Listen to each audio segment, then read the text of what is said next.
कई बार हम कुछ लोगों को श्री महाराज जी की महिमा बताने का, इस क्षेत्र में लाने का बहुत प्रयत्न करते हैं, पर उनके कुतर्कों के आगे हमारी दाल नहीं गलती और हमारा मन अशांत हो जाता है। ऐसे में क्या करना चाहिए?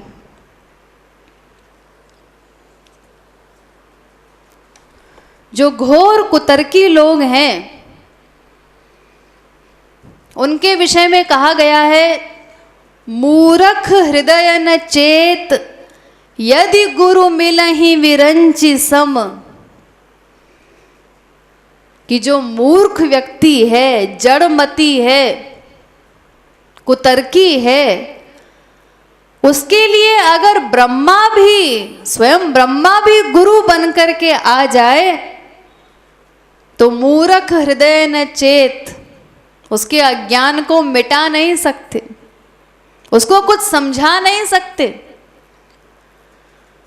किसी भी व्यक्ति को आप कोई बात समझा तभी सकते हैं जब वो समझना चाहे, उसके अंदर भूख हो, जिज्ञासा हो, तभी तो आप कुछ समझा सकेंगे। लेकिन जो पूर्वाग्रह से ग्रसित है, जो कुछ समझना ही नहीं चाहता, ऐसे व्यक्तियों का कोई इलाज नहीं है। इसलिए ऐसे कुतर्कियों से बहस करनी ही नहीं चाहिए, अनावश्यक प्रयत्न करना ही नहीं चाहिए। कुतर्की के साथ बहस करना, उसको अनावश्यक भगवत महिमा, गुरु महिमा के विषय में बताना, ये भी बहुत बड़ा कुसंग है, क्योंकि इससे हमारा ही दिमाग खराब होगा, उसके ऊपर तो कोई असर होने वाला है नहीं।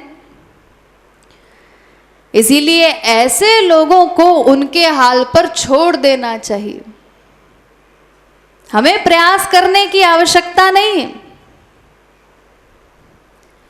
फिर दूसरी बात यह है कि हमको तो ईश्वरीय क्षेत्र में घोर स्वार्थी बनना है, परम स्वार्थी।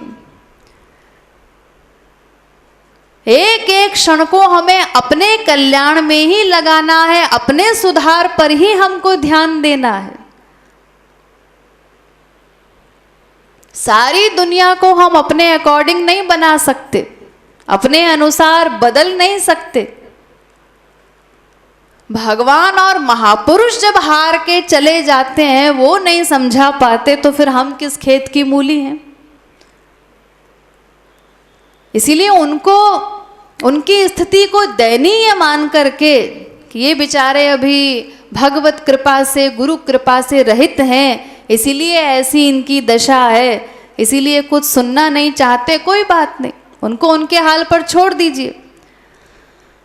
ये सोच करके कि हो सकता है आगे कभी इनके ऊपर भी भगवत कृपा हो जाए।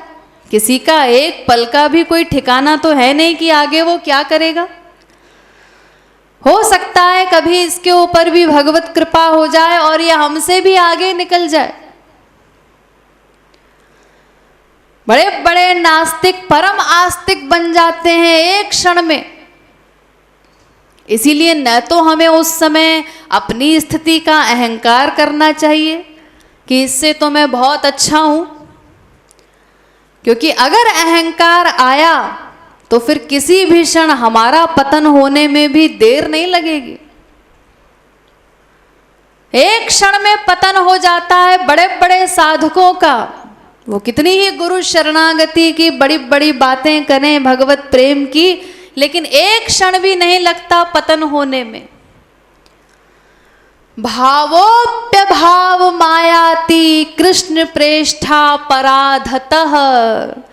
भाव भक्ति पर पहुंचने के बाद भी साधक का पतन हो जाता है, तो अभी तो हम साधनावस्था में हैं।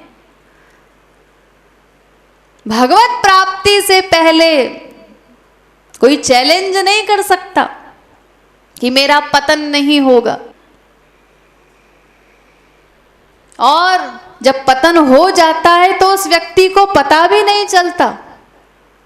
जिसका पतन हुआ है वो व्यक्ति ये स्वीकार भी नहीं कर पाता, रियलाइज भी नहीं कर पाता कि मेरा पतन हुआ है, क्योंकि जिस बुद्धि का पतन हुआ है वो बुद्धि अपने खिलाफ निर्णय कैसे देगी। वो ये कैसे कहेगी, इस बात को कैसे मानेगी कि मेरा पतन हुआ है। इसीलिए न तो हमें कभी अपनी स्थिति का अहंकार करना चाहिए कि हम बहुत आगे हैं किसी से। ईश्वरीय क्षेत्र में तो यही सिद्धांत है कि सदा सबसे निम्न ही मानना है हमें अपने आप को, कि अभी तो हमारी कुछ भी साधना नहीं है, कुछ आगे नहीं बढ़े हैं, अभी तो बहुत कुछ पाना है। तो न अपनी स्थिति का अहंकार हो और न किसी दूसरे के प्रति दुर्भावना हो कि ये घोर नास्तिक है, ऐसा है वैसा है। उसको उसके हाल पर छोड़ दीजिए। जब भगवान और महापुरुष उनको नहीं समझा सकते तो फिर अनावश्यक ऐसे लोगों को समझाने का प्रयास ही नहीं करना चाहिए। अशांत होने का तो कोई प्रश्न ही नहीं है, उनको उनके हाल पर छोड़ दीजिए। हरि गुरु चर्चा भी केवल उसी से कीजिए जो थोड़ा बहुत भी सुनना चाहता हो, जिज्ञासु हो, थोड़ा बहुत भी इंटरेस्ट ले। केवल उसी को समझाने का हम प्रयास कर सकते हैं, एक दो बार बताने का। बाकी अन्य कुतर्कियों से बहस करना भी कुसंग है, उसमें हमारा भी लॉस होता है। इसीलिए ऐसे व्यक्तियों की परवाह नहीं करनी चाहिए, उनको उनके हाल पर छोड़ देना चाहिए। और भगवान से साथ में ये प्रार्थना भी करनी चाहिए कि हे नाथ, हमें भी सदा बचाए रखिएगा कि हमारी कभी ऐसी स्थिति न हो जाए, क्योंकि जब पतन होगा तो हमें तो पता भी नहीं चलेगा। तो इसीलिए हमारी ऐसी अवस्था कभी न होने पाए कि ये जो व्यक्ति कुतर्क कर रहा है, विपरीत बातें बोल रहा है, कभी हम भी ऐसे बन जाएं, ऐसा कभी न हो। ऐसी कृपा बनाए रखिएगा, ऐसी प्रार्थना भी करते रहना चाहिए।